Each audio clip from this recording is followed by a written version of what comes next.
오늘 본문 말씀은 로마서 11장 17절로 22절 말씀입니다. 주보가 없으신 분은 뒤에 주보가 있습니다. 다 함께 17절부터 합독합니다. 또한 가지 얼마가 꺾이었는데 돌감람나무인 내가 그들 중에 젖붙임이 되어 참 감람나무 뿌리의 진액을 함께 받는 자가 되었은즉 그 가지들을 향하여 자랑하지 말라. 자랑할지라도 내가 뿌리를 보존하는 것이 아니요 뿌리가 너를 보존하는 것이니라. 그러면 내 말이 가지들이 꺾인 것은 나로 젖붙임을 받게 하려 함이라 하리니 옳도다. 그들은 믿지 아니함으로 꺾이고 너는 믿음으로 섰느니라. 높은 마음을 품지 말고 도리어 두려워하라. 하나님이 원가지들도 아끼지 아니하셨은즉 너도 아끼지 아니하시리라. 그러므로 하나님의 인자하심과 준엄하심을 보라. 넘어지는 자들에게는 준엄하심이 있으리니 너희가 만일 하나님의 인자하심에 머물러 있으면 그 인자가 너희에게 있으리라. 그렇지 않으면 너도 지키는 바 되리라. 아멘. 기도합니다. 하나님 아버지 감사합니다. 오늘 말씀 가운데 주님께서 친히 말씀하여 주시며 말씀 전하는 종의 입술을 붙들어 주시옵소서. 예수님 이름으로 기도합나이다. 아멘. 사랑하는 성도 여러분, 오늘 우리 본문 11장에 있는 말씀입니다. 그런데 전에도 계속 말씀드린 것처럼 로마서 9장에서 11장은 바로 유대인, 이스라엘 백성의 구원의 주제에 대해서 말하고 있습니다. 본문 말씀도 그 안에 있는 것이죠. 그렇지만 오늘 본문 말씀의 초점은 이스라엘 백성이 아니라 바로 이방인 그리스도인이 되겠습니다. 그러니까 이스라엘 백성의 구원이라는 큰 주제에 비해서 부주제라고 할 수가 있겠죠. 본류가 아니고 지류와 같은 그러한 논이라고 할 수 있겠습니다. 그렇지만 이것은 따로 떼어서 살펴볼 정도로 매우 중요한 주제이기 때문에 오늘은 이 주제에 대해서 함께 말씀을 나누도록 하겠습니다. 구약에서 말씀과 예배와 약속을 가졌던 이스라엘 백성을 제외한 그 모두가 이방인이 되는 것입니다. 그러므로 이방인 그리스도인이라고 할 때 오늘 바로 이 말씀의 대상이 이방인 그리스도인이지만 그 당시 로마서가 쓰여질 당시뿐만 아니라 우리에게도 동일하게 해당되는 말씀일 수 있겠다, 이렇게 볼 수 있겠습니다. 그래서 오늘 말씀이 어떻게 말씀하시고 또 나에게, 우리에게는 어떻게 적용이 되는지를 생각하면서 말씀을 보았으면 좋겠습니다. 사랑하는 성도 여러분, 사도 바울은 이방인 크리스찬과 또 유대인, 이스라엘 백성이죠. 이들의 위치가 어떠한가, 지위가 어떠한가, 이것을 논의하기 위해서 감람나무, 즉 올리브 나무의 예를 들어서 설명을 하고 있습니다. 사도 바울이 보기에 또 성령님께서 사도 바울에게 감동을 주셔서 이렇게 말씀을 선포하게 하는 그 내용은 이러합니다.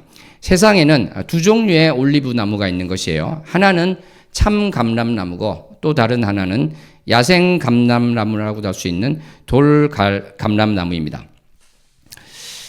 야생과 그리고 참 감람나무. 우리도 이제 그런 말 있죠. 개나리를 알고 있지 않습니까? 개나리 그리고 참나리가 있죠. 참나리의 열매는 아니죠. 참나리의 뿌리는 먹을 수 있는데 개나리의 뿌리는 이제 먹을 수 없다고 합니다. 사실 이 사도 바울이 말하고 있는 이것이 어떻게 보면 그것과도 비슷할 수 있겠죠. 그러니까 이 참 감람나무가 이스라엘 백성이라고 할 때 어떤 것이 있냐면은 하나님의 말씀을 맡아서 또 예배를 맡아서 언약의 말씀 가운데 있는 큰 줄기를 이야기를 하고 있는 것입니다.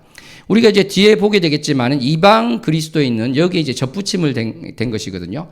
그런데 그렇게 보니까 그렇다면 모든 이방인들이 이렇게 유대인들 뿌리 위에 있는 것 좀 이상한 것 같다. 그래서 어떤 이제 주석가들 무라든지 슈라이너나 이런 분들 보면은 이 참 감람나무가 이스라엘 백성이 아니라 이제 하나님의 백성이다, 이렇게 해석을 하고 있기도 합니다.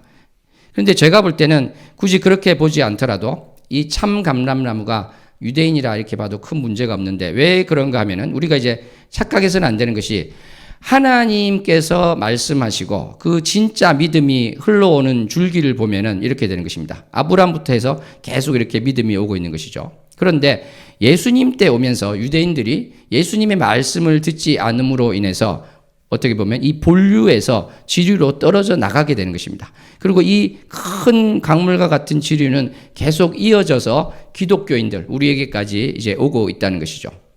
그렇기 때문에 이것은 지금 민족을 이야기하고 있는 것이기도 하지만 사실은 큰 흐름에 있어서 하나님의 그 원칙과 하나님에 대한 올바른 믿음이라는 큰 줄기는 똑같은 것이다. 그리고 종교개혁기에 이르면 어떻게 됩니까?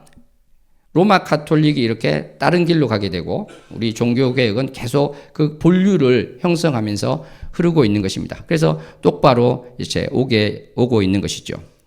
우리는 이러한 것을 보면서 다시 한번 생각을 해볼 때 지금 참 감람나무는 이제 이스라엘 백성을 뜻한다고 생각할 수 있겠고 돌 감람나무는 이방인을 뜻한다. 이렇게 우리가 보면 되겠습니다. 그래서 이것은 아까 말씀드린 것처럼 이스라엘 백성들의 그 원래의 처지, 그것을 본다면 어떻게 보면 이제 명확하게 또 알 수 있는 것이 되는 것이죠. 그런데 하나님의 언약 관계에 이제 바깥쪽에 이방인들이 있게 되는 것인데 어떻게 해서 하나님의 구원 여정에 있게 되는 것인가? 그것은 또 어떻게 비유되는 것이라고 할 수 있을까요? 바로 돌 감람나무였는데 이것이 참 감람나무가 된 것이 되겠죠. 그런데 그것이 어떻게 되게 되었을까요? 어떻게 그것이 가능하게 됐습니까? 우리는 그 원리는 다 알고 있습니다.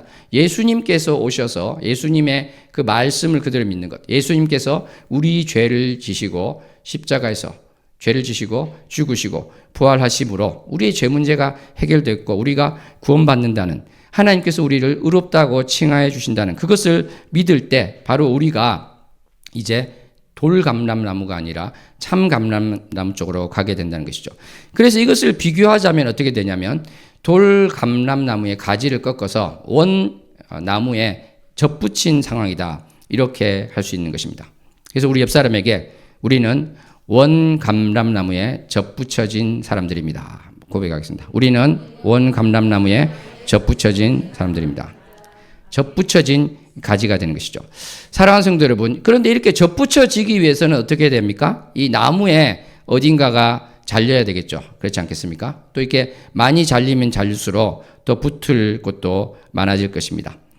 그래서 지금 접붙여진 상황을 이야기할 때 우리는 원 감람나무가 잘려져 나간 것을 볼 수 있습니다. 물론 이제 전체가 잘려져 나간 것은 아니고 일부는 남아있죠. 바로 남은 자. 지난 시간에도 말씀드린 남은 자들이 남아있다는 것입니다. 하나님께서는 이렇게 원 나무를 아끼지 않으셨습니다. 그런데 이스라엘 백성들은 착각을 하고 있었습니다. 어떤 착각을 했을까요? 지금 우리가 원 나무이기 때문에 원 감람나무이기 때문에 우리는 결코 잘려져 나갈 수가 없다. 우리는 택하여졌기 때문에 하나님으로부터 잘려 나갈 수가 없다. 이렇게 생각을 했던 것이죠. 그리고 하나님께서 어떠한 상황이 있더라도 어떠한 고난이 있더라도 우리를 보호해 주시고 끝까지 하신다 이렇게 됐는데 그것이 바로 하나님께서 볼 때 이것이 올바르지 않은 상황 가운데 있을 때 하나님께서는 어떻습니까? 바로 이들을 아끼지 않고 자르셨다는 것입니다.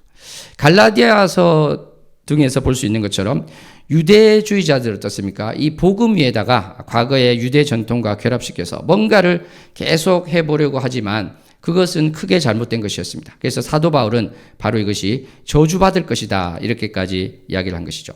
그렇기 때문에 문제가 되는 것이 있으면요. 그것은 하나님께서 가차없이 과감하게 그리고 단호하게 잘라내신다는 것입니다. 사랑하는 성도 여러분, 그런데 지금 돌 감람나무가 어떠한 지금 처지에 있는지 17절을 한번 다 함께 합독해 보도록 하겠습니다. 또한 가지 얼마가 꺾이었는데 돌 감람나무인 내가 그들 중에 접붙임이 되어 참 감람나무 뿌리에 진액을 함께 받는 자가 되었은즉. 그러니까 아까 제가 말씀한 것처럼 이 큰 흐름이 있는데 거기에 이제 접붙임이 되었다는 것이죠. 그래서 뿌리로부터 자양분을 지금 받고 있는 상황이 되었다는 것입니다. 그러면 어떻습니까? 이 접붙여진 나무는 이제 하나님으로부터 구원을 받았으니까 하나님으로부터 의롭다 칭함을 받았으니까 영원히 이제 잘려나가지 않을까요? 어떻게 생각하십니까? 오늘 본문 말씀은 어떻게 이야기를 하고 있을까요? 본문 말씀을 보겠습니다. 18절 한번 합독하겠습니다. 그 가지들을 향하여 자랑하지 말라. 자랑할지라도 내가 뿌리를 보존하는 것이 아니요 뿌리가 너를 보존하는 것이니라. 아멘. 그러니까 지금 무슨 말을 하는 겁니까? 그 가지들, 잘려나간 가지들 앞에서 으스대지 말라는 것입니다. 자랑하지 말라는 것입니다. 왜냐하면 지금 너희 가지가 뿌리를 받치고 있느냐? 아니면 뿌리가 너를 떠받치고 있느냐? 가지가 뿌리를 지탱하고 있느냐? 뿌리가 가지를 지탱하고 있느냐? 이것을 물으시는 것입니다. 당연히 뿌리가 지탱하고 있는 것이죠. 그러니까 지금 이방인들이, 많은 사람들이 이제 크리스찬들이 되었는데 지금 교만하지 말라. 스스로 높이지 말고 자랑하지 말라. 그 이야기를 하고 있는 것입니다. 지금 보존하다고 되어 있는 것인데 바로 지탱한다. 그렇게 할 수 있는 것이죠. 떠받치고 있다. 그렇게 할 수 있습니다. 갈라디아서 6장 2절에 보면은 너희가 짐을 서로 지라 할 때 서로 지라고 할 때 헬라어와 같은 것이 되는 것인데요. 사실 사람이 짐을 지지 짐이 사람을 들지는 않죠. 바로 그런 차원에서 사도 바울은 너희가 사실 어떤 위치에 있는가 이것을 이야기하고 있는 것입니다. 사실 이제 사도 바울은 여러 복선도 깔고 있는 것인데 이렇게 이야기하는 것은 유대인들에게 이야기하기 위해서라도 내가 복음을 전하지만 결코 너희들을 경멸하거나 무시하거나 그런 것 아니다. 이제 그것도 사실은 은연중에 들어가 있는 것이라고 할 수 있겠죠. 그런데 여전히 이방인들은 이렇게 이야기할 수 있습니다. 아니 그런데 지금 문제는 뿌리가 아니라 가지인데 가지를 보니까 참 감람나무에 가지가 잘리지 않았습니까? 그게 잘리고 그 자리에 내가 접붙임을 받지 않았습니까? 그렇다면 우리가 좀 더 우월한 것은 사실이 아닌가? 이렇게 말을 할 수 있다는 것이죠. 그게 잘려나가고 내가 그 자리를 대체했으니까 우리가 좀 더 나은 거 아닌가? 이렇게 생각하지만 사실은 이방인이 크리스찬들이 많이 되었다고 해서 이방인이 어떤 민족적 차원에서 더 우월하다거나 그런 것은 아니겠죠. 어떤 것이 됩니까? 결국은 믿음에 관련된 것이라는 것을 바로 20절에서 말씀하고 있습니다. 바로 믿음과 관련해서 그들이 믿지 않았으므로, 그러니까 유대인 중에서 잘려가고 또 남은 자가 있다는 것은 믿지 않았으니까, 예수 그리스도의 복음을 믿지 않아서 그렇게 된 것이라는 것을 생각을 하라는 것입니다. 그러므로 높은 마음을 품지 말라는 것이죠.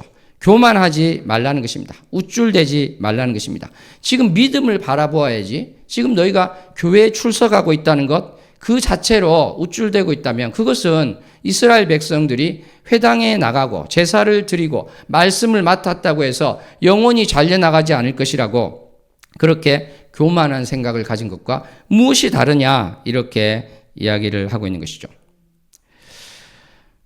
그러므로 잘려나갈 것을 두려워하라 이렇게 분명히 말하고 있는 것입니다. 두려워하라. 이것은 뭐 다른 의미 아닌 분명히 두려워할 것을 이야기하고 있습니다. 사랑하는 성도 여러분, 이 두려워함에 대해서 우리가 이제 경외라는 한국말을 쓰고 있지 않습니까? 그런데 이 두려움에 대해서도 신학자들 간에 이 이야기를 할 때 뭔가 존경심을 가지고 경외하는 것과 그리고 그다음에 이제 공포감을 가지고 안절부절 못하고 두려워하는 것, 이것은 구분해야 된다 이렇게 말하는 사람들이 있습니다.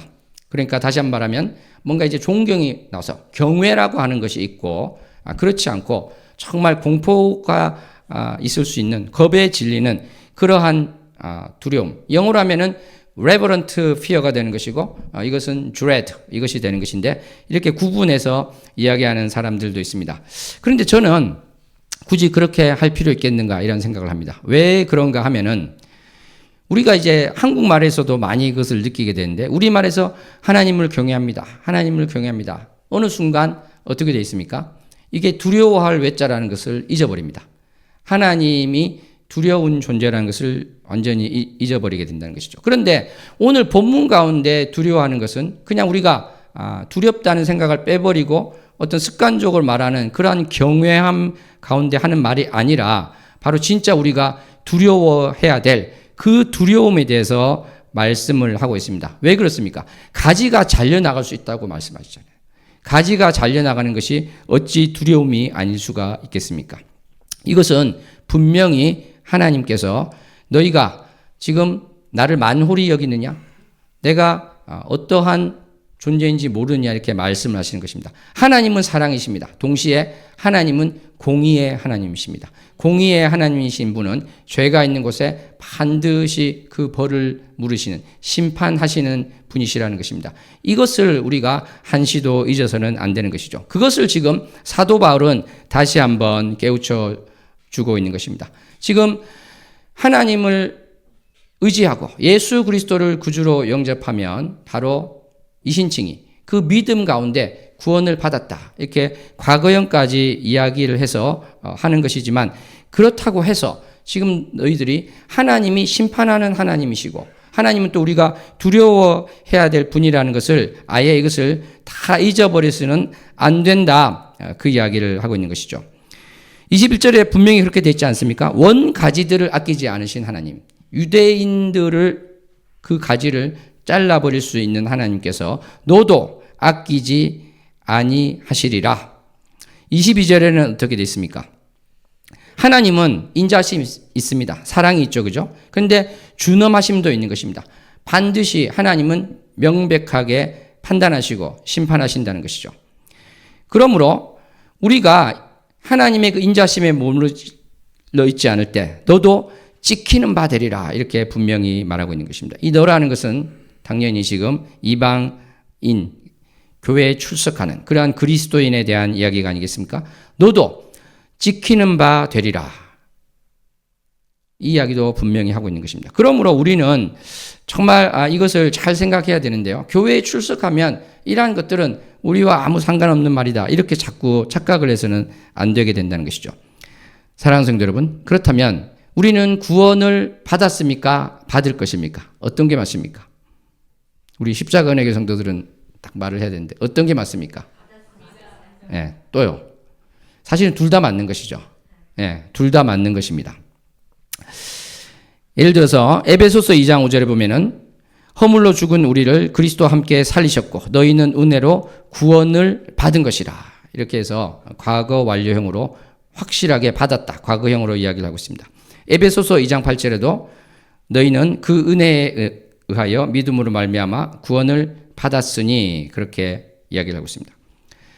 디도서 3장 5절에도 우리 이제 성경에는 우리를 구원하시되 돼서 정확하지 않게 번역이 되어 있는데 원어를 보니까 과거형으로 되어 있습니다. 그러니까 이 세 가지 말씀을 보니까 그렇구나, 구원은 확실히 과거형이구나, 이것을 알 수 있는데 미래형도 분명히 있어요. 로마서 5장 10절에도 구원을 받을 것이다, 그것을 이야기하고 있습니다. 고린도전서 5장 5절에도 주 예수의 날에 구원을 받게 하려 함, 이렇게 되어 있습니다. 주 예수의 날에. 지금 현재가 또 과거가 주 예수의 날은 아니죠. 예수님께서 다시 오실 때를 이야기하고 있는 것입니다. 디모데후서 4장 18절에도 천국에 들어가도록 구원하시리니, 이렇게 이야기를 하고 있는 것이죠. 그렇기 때문에 우리는 구원을 받은 것이기도 하고 또 아직 구원을 받지 못한 것이기도 하다. 그래서 제가 말씀드린 것이 무엇입니까? already but not yet, 이것이 됩니다. 이미, 그러나 아직. 이것이 우리가 붙들어야 되는 진리의 말씀이다, 이렇게 알 수 있겠습니다. 왜냐하면 성경에 두 개가 다 나오고 있죠. 이미 구원을 받았습니다. 그런데 또 어떤 면에서는 아직 완전히 다 이루어진 것은 아니다, 이렇게 할 수가 있는 것이죠. 그런데 왜 그러면 다시 한번 미래에 있는 것을 과거형으로 썼는가? 그것은 너무나 확실하기 때문에, 참 믿음을 가진 사람에게 하나님께서 우리의 구원을 어떠한 상황 가운데서도 우리를 끝까지 구원의 여정 가운데서 생명의 길로 이끄시고 구원하는 것이 너무나 확실하기 때문에 우리는 그렇게 고백을 하는 것입니다. 우리 이신칭이가 무엇입니까? 바로 믿었을 때 의롭다고 불러주신다는 그것이 아니겠습니까? 여러 번 말씀드립니다. 이것은 종교개혁 때 나온 것이 아니라 처음부터 있었습니다. 예수님 이후에 계속 있었던 것인데 그것이 이제 로마 가톨릭이 오면서 큰 흐름으로 오다가 이제 이상하게 나가고 있는 것이에요. 그래서 원래대로 되돌린 것이죠. 그러니까 로마 가톨릭에서는 이 의롭다 하는 것을 믿었을 때 의롭다 칭함을 받는다고 하지 않고 예수님 앞에 섰을 때 의롭다 칭함을 받는다고 합니다. 그러니까 우리랑 완전히 다른 것이죠. 처음에 믿었을 때 의롭다고 하신 것이 아니라 나의 행위를 보고 다 합산해서 예수님 앞에 섰을 때 그때 의롭다 칭함을 받는다. 그렇기 때문에 큰 차이가 있게 되는 것입니다. 사랑하는 성도 여러분, 진짜 믿음을 가졌을 때 우리는 이미 구원을 받은 것입니다. 아멘. 옆 사람에게 진짜 믿음을 가졌을 때 구원을 이미 받은 것입니다. 진짜 믿음을 가졌을 때 구원을 이미 받은 것입니다. 사랑하는 성도 여러분, 그러므로 우리는 지금 보아야 되는 것이 뭐냐면, 제가 진짜 믿음이라고 했잖아요. 이 가짜 믿음을 가진 사람하고는 이것이 아무런 상관이 없다, 이것을 우리는 생각해야 됩니다. 그래서 제가 로마서 강의 처음 시작했을 때 우리는 구원의 확신이라는 큰 주제가 로마서에 있는 것과 동시에 어떠한 주제가 있냐면 부당한 안정감, 잘못된 안정감에 대한 말씀도 있다고 했습니다. 그것이 바로 여기에 있는 말씀이다, 이렇게 할 수 있겠습니다. 부당한 안정감. 그러니까 교회에 출석하기만 되고 내가 진짜 믿음을 가진 것 같고, 어떻게 보면 하나님의 일 가운데 참여한 것 같고, 내가 성령님의 은사도 있는 것 같고, 그것이 지금 말씀드린 이 모든 것들이 나의 구원을 보장해 주는 것이 아니라는 것입니다. 보장해 주는 것은 바로 나의 진짜 믿음밖에 없는 것이다. 이 믿음도 나의 실력으로 되는 것이 아니라 사실은 하나님께서 주신 것이 되는 것이죠. 사랑하는 성도 여러분, 우리가 주중 저녁 예배 시간에도 나눴습니다만 베드로전서 1장 7절에 가면은 바로 믿음의 확실함은 불로 연단하여도 없어질 금보다 더 귀하다, 이러한 말씀이 나오겠습니다. 고대 사회에서는 이 금덩어리가 하나 있을 때 이것이 진짜 순금인지 아닌지 어떻게 알았을까요? 이 금덩어리에서 일부를 채취를 합니다. 그래서 일부를 정확하게 무게를 재고 납덩어리와 함께 가해를 하게 되면은 불순물이 납에다 흡수가 됩니다. 그러면은 남는 것이 이제 금이 되는 것이죠. 그런데 그것이 순금이었다면 남는 것이 똑같겠죠. 그런데 불순물이 절반이 있었으면 아마 남는 것은 절반밖에 없지 않겠습니까? 바로 이것을 베드로전서에서는 비유하고 있는 것이죠. 그러니까 믿음의 확실함은 믿음의 테스트를 통해서 그것이 확실한가를 보라는 것이 되는 것입니다. 여기서 믿음의 확실함이라는 이 헬라어는 야고보서 1장 3절 너희 믿음의 시련이 인내를 만들어낸다 할 때 그 시련과도 같은 것입니다. 그러니까 둘 다 테스트를 이야기하고 있는 것이에요. 테스트를 통해서 이제 확실하게 되는가, 그것이 진짜 믿음이 될 때 금보다 귀하다, 그 이야기를 하고 있는 것입니다. 사랑하는 성도 여러분, 어떤 크리스찬의 믿음이 커 보입니다. 어떻게 보면 사람으로 비교하면 머리통만 하다고 할까요? 아주 큰 믿음으로 보이고 있습니다. 또 어떤 사람은 믿음이 너무 보잘것없어 보입니다. 비유하자면 주먹 크기 정도로밖에 안 보이고 있습니다. 그런데 그 믿음을 아까 정금인지 아닌지 알아보기 위해서 불로 연단한 것처럼 연단해 봤더니 이 머리통만한 믿음을 가졌다고 자기도 믿고 남도 믿었는데 손톱만큼밖에 남지 않으면 어떻게 될까요? 아니면 아예 아무것도 남지 않으면 어떻게 될까요? 반면에 주먹만한 믿음이라고, 참 보잘것없는 믿음이라고 생각했는데 연단해 봤더니 그게 그대로 남아있으면 어떻겠습니까? 어떤 것이 정말 하나님께서 기뻐하실까요? 사랑하는 성도 여러분, 우리는 가짜 믿음 가운데 기뻐하는 것이 아니라 진짜 믿음을 가지고 나가야 될 줄로 믿습니다. 아멘. 참 믿음을 가져야 되는 것입니다. 그러므로 우리는 이 참 믿음과 가짜 믿음을 구분하는 것이 여러 가지가 있고, 로마서 강의하면서 제가 여러 가지로 이야기를 하겠지만은 결국은 어떤 것이 될까요? 내 마음이 하나님을 향하지 않고 나뉘어져 있을 때, 그리고 또 특별히 어떤 게 있겠습니까? 내 삶이 어떠하더라도 상관없다. 왜냐하면 나는 이미 구원받았으니까. 내가 부끄러운 구원은 받지만 구원은 받을 것이다. 이렇게 하면서 자기 죄에 대해서 아파하지 못하고 회개하지 못하고 반복해서 죄를 짓고 죄 짓는 것을 두렵게 생각하지 않고 하나님 앞에 죄송하지도 않고 이것을 가볍게 여길 때 이러한 사람이 어떻게 되겠습니까? 가짜 믿음을 가진 사람이다. 이렇게 할 수가 있겠죠. 제가 솔로몬 이야기하면서 그 말씀 많이 드렸습니다. 솔로몬의 이 죄라는 것은 무엇입니까? 샬렘하지 못했다는 것입니다. 샬렘하다는 것은 온전하다는 말인데요. 여호와 하나님만을 섬긴 것이 아니라 많은 이방신을 섬긴 것이죠. 우리가 볼 때 참으로 한심하다. 어떻게 그 대단한 왕이 그럴 수 있는가? 이렇게 할 수 있겠죠. 솔로몬은 어쨌다고요?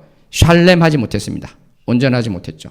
그런데 사실은 우리도 그럴 수 있습니다. 우리도 하나님만을 섬긴다, 하나님만을 사랑한다고 하면서 사실은 내가 세상의 것을 사랑하고 있습니다.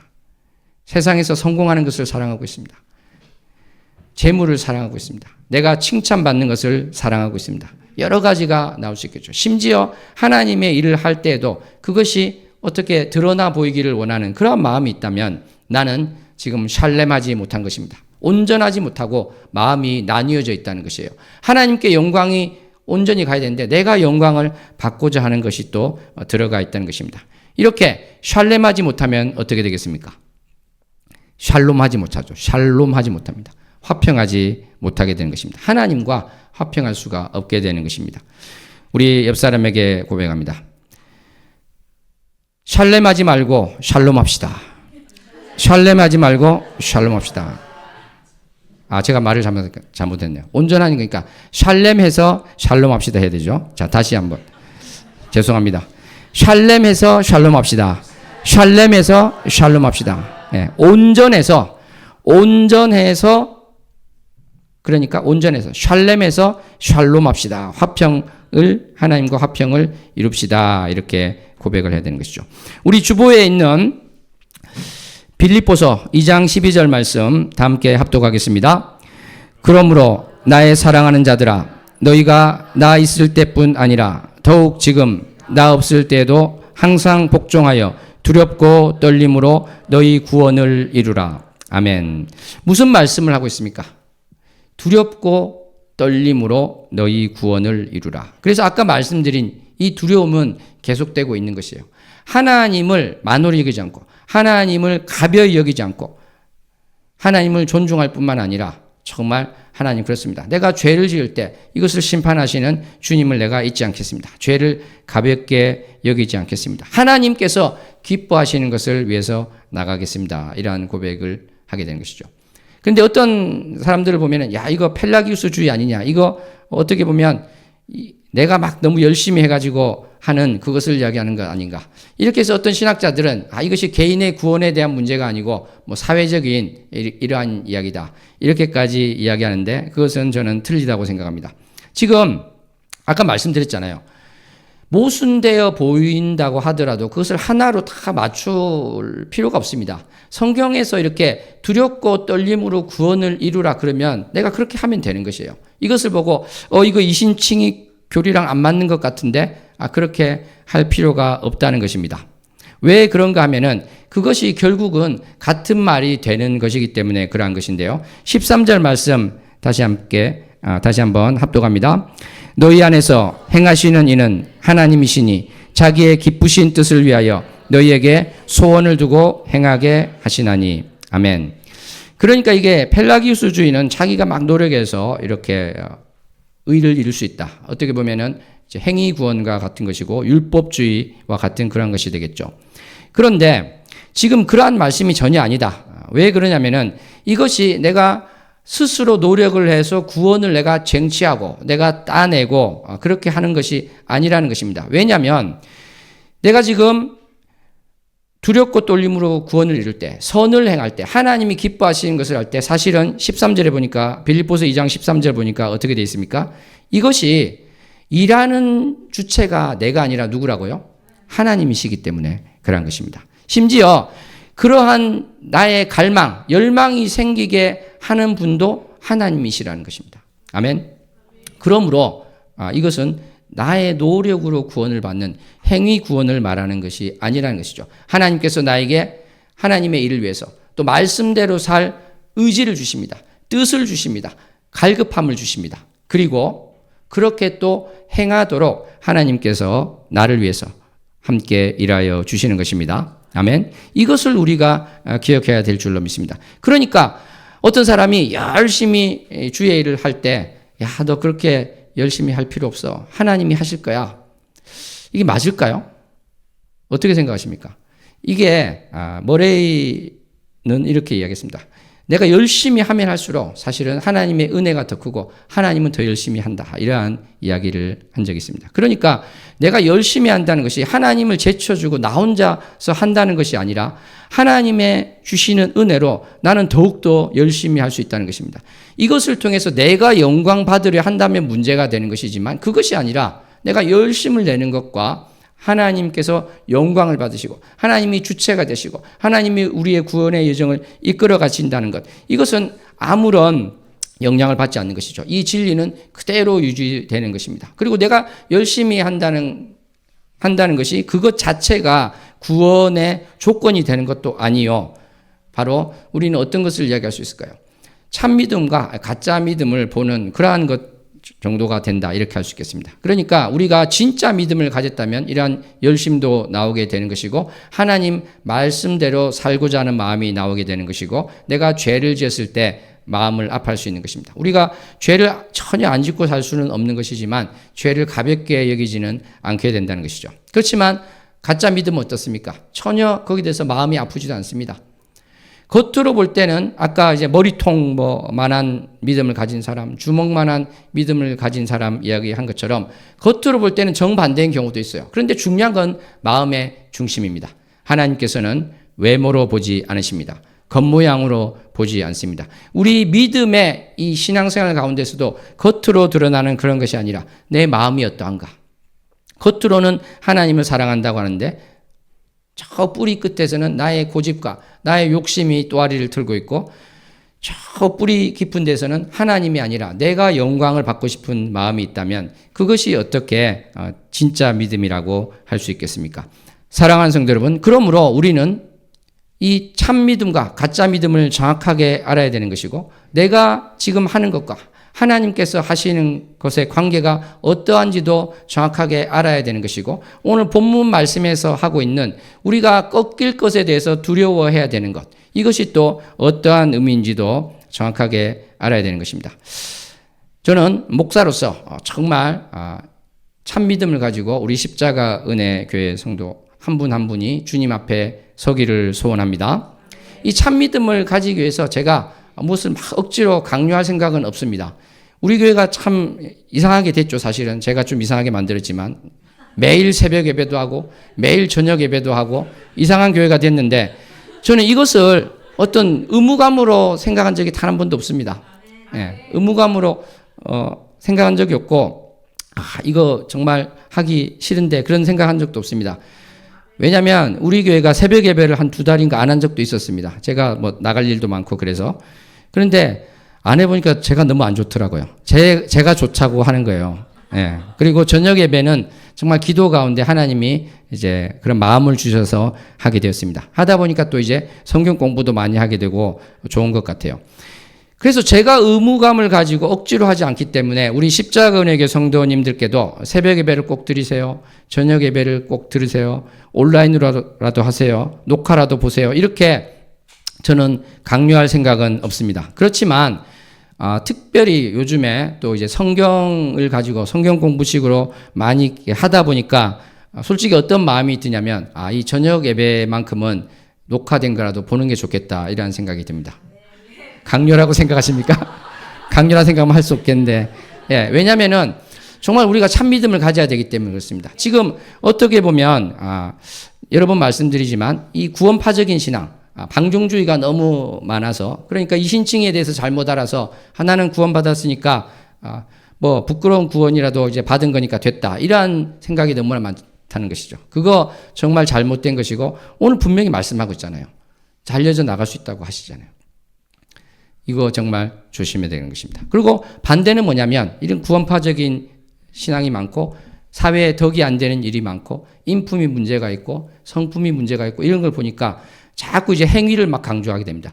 행위를 강조하게 되고, 그래도 안 되니까 구원에 대해서 과거형을 쓰지 마세요. 구원은 미래형입니다. 한쪽만 강조하고 있는 것이죠. 그리고 또 어떤 것을 강조하고 있는가? 하나님께서 하신다고 말하지 마세요. 당신이 하세요. 그 틀린 말은 아닌데 한쪽만 강조하는 거예요. 한쪽만 계속 이제 강조하게 되는 것입니다. 당신이 책임지세요. 틀린 말은 아닌데 항상 우리는 같이 가야 되는 것입니다. 어떻습니까? 내가 열심을 내지만 내가 하는 것이 아니에요. 그 마음을 주신 분도 하나님이시고 그 일을 하시는 분도 하나님이십니다. 아멘.